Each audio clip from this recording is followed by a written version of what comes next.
In this tutorial, you will learn to create and restore a backup on the InCommand Go displays. A backup is a copy of all the information stored within the display. Creating backups can be used for cloning displays, whether it's a new display or a service unit. Restoring a backup file into your InCommand Go display will completely replace the current data in the display with the contents of the backup file, making it easy to load these configuration settings, products, and setup information into the new display. In order to create a backup, a USB drive must be inserted before we can begin. Choose the Settings menu in the upper left-hand corner. Select Data Transfer. Choose Advanced Options. Now, select Create a Backup.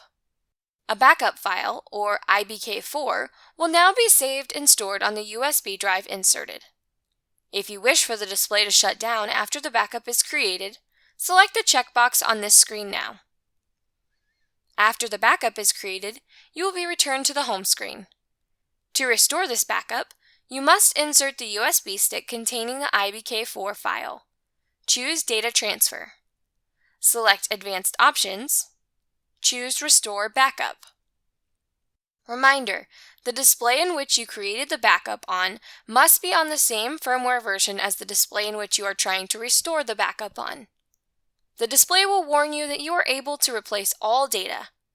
Tap the green check to acknowledge the warning. Navigate to where the backup is stored on the USB drive. You may need to expand the drop-down to view the IBK4 file. The backup we previously created has a date and time stamp.